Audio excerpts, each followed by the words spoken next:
Today, our lives are busier and more complicated than ever. We're often faced with responsibilities that include deadlines and pressure to do more with less. Anything that takes your mind off of your driving is a potentially dangerous distraction. Cell phones are amongst the most hazardous and most common distractions. It only takes 1/10 of a second for a collision to occur. Texting is a common problem because when you're looking at your phone, you're not watching the road. I think so. All right, I'll send you the photo. You've got to see it. Got it?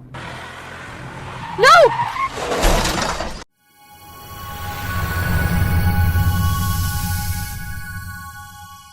Distraction is a brain thing as much as it is a hand or eye thing.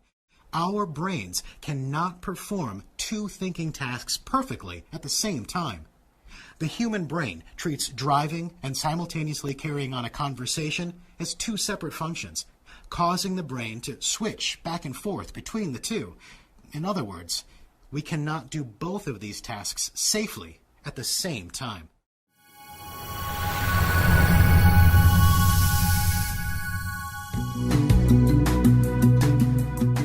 Impaired driving means that a person's ability to operate a moving vehicle is reduced or impaired by alcohol or other drugs by changing the function of the brain and body. Let's say you get up in the morning and take a prescription medication and an over-the-counter pill for a head cold. Then, at lunch, you have a glass or two of sangria.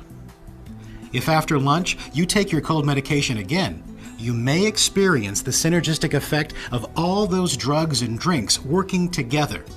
Driving while impaired from any substance is unsafe, it's dangerous, and it's illegal.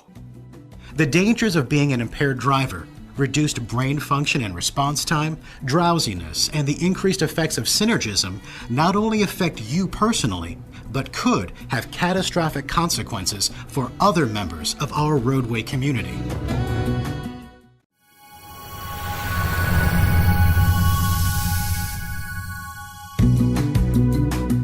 Speeding is one of the major factors contributing to deaths, injuries, and property damage related to motor vehicle collisions. I was going to be late for my kids' game again. It's safer to keep up with the flow of traffic than to slow down. I'm a good driver.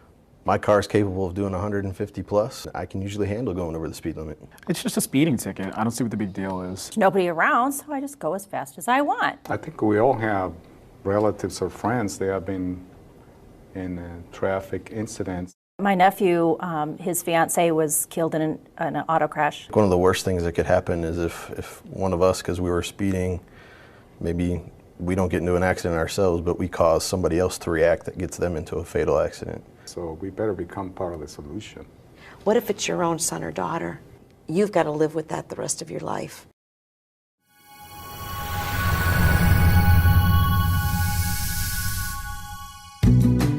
When one vehicle collides with another vehicle or object, the damages go far beyond bent metal and broken headlights. There are actually 3 stages of a typical collision.